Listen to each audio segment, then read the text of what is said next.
Kami kabinet baru ini Pak di Kereta Api Indonesia ada beberapa poin yang tadi kami catat gitu ya.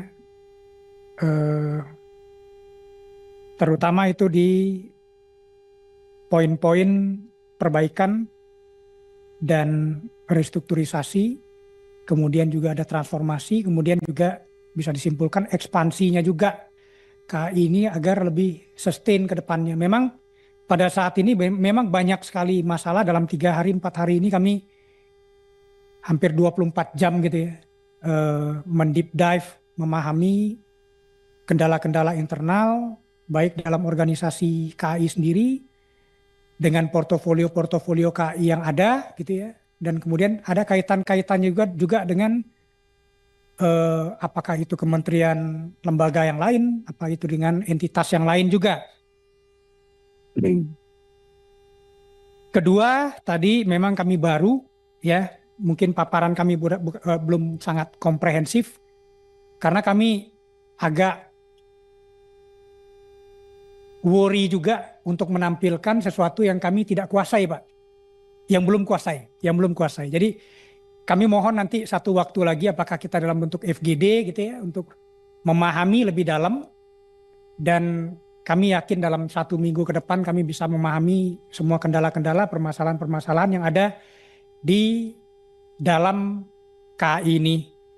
Terutama kami dalami juga ya, masalah KCIC yang seperti yang disampaikan tadi, memang ini bom waktu buat. Sebentar Pak Bobi. Ya.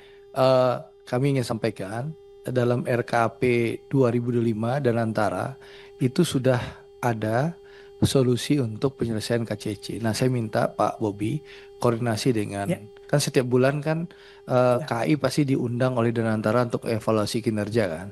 Nah, di situ tolong dibicarakan dengan managing director. Bapak siapa ya managing directornya? KAI ini siapa? Sama siapa? Bu Febri. Oh, Ibu Febri. Nah, tolong bicarakan soal di dalam RKP-nya dan antara 2025 salah satunya ada penyelesaian permasalahan WUS ini. Betul. Oke, terima kasih Pak. Ya. Jadi kami akan koordinasi dengan Danantara untuk penyelesaian KCIC ini. Selanjutnya untuk perbaikan dan restrukturisasi dari portofolio-portofolio kami yang ada, ya seperti anak-anak perusahaan kami sedang lihat satu persatu juga Pak. Jadi kami melihat itu ada beberapa aset yang memang instead of aset itu dia absorbing the cost, itu bisa menjadi aset yang sangat profitable juga. Kami lagi lihat satu persatu. Misalnya itu depo kami kan gede gitu ya. Sementara ini kan hanya untuk melayani KAI saja gitu ya. Nanti kita bisa leverage juga untuk yang lain-lain gitu ya. Kemudian belum lagi aset-aset lahan kami juga coba lihat satu persatu juga. Kemudian seperti yang disampaikan juga tadi itu aset-aset dari pemerintah yang nempel di kami. Kami akan pilah satu persatu juga mana yang justru itu kontraproduktif untuk aset kami yang nempel. Itu juga banyak yang kami temukan hal-hal berikut gitu ya.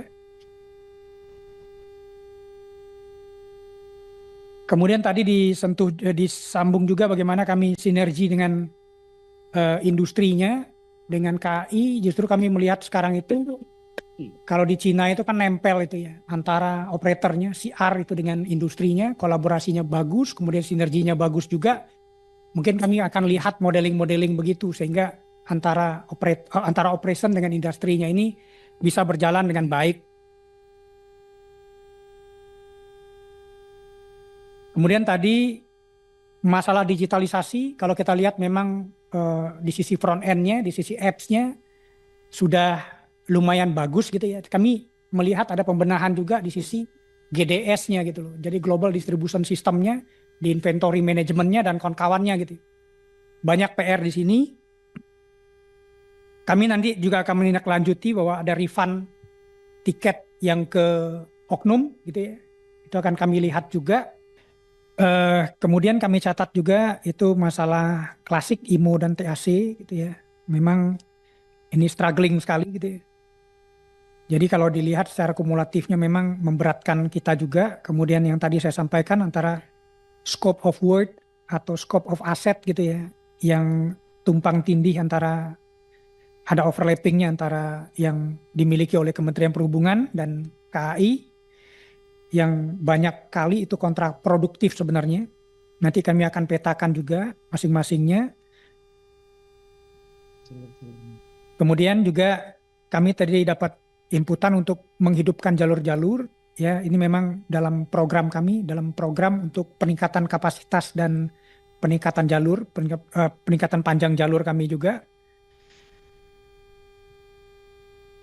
Kemudian tadi juga ada breakthrough dari kami untuk dari KA petani sama KA pedagang. Itu sekarang kita sedang trial dynamic trial untuk hal ini. Kami akan lihat feedbacknya sehingga nanti kita bisa menentukan nilai keekonomiannya yang untuk menumbuhkan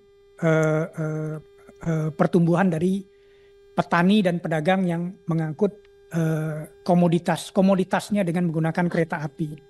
Mungkin secara garis besar itu yang bisa kami sampaikan Bapak Pimpinan, Bapak Ibu Ketua, sekalian. satu Ketua. Jadi kita perlu penegasan nanti yang ke depan Ketua. Kita sayang kereta api ini sama anak BUMN nanti yang lainnya ini terbebani dengan hutangnya KJB. Nah, perlu kita evaluasi nanti pada rekomendasi akhir kita bahwa perlu kita pertimbangkan apakah KJB ini masuk di dalam kereta PT KAI atau tidak. Karena kalau hematnya dari segi pendapatan itu tidak terkejar. Dari segi pendapatan dan jatuh temponya hutang, kalau WUS ini dibebankan kepada PT KAI tidak mungkin. Mungkin ada suatu bentuk lain nanti kemana.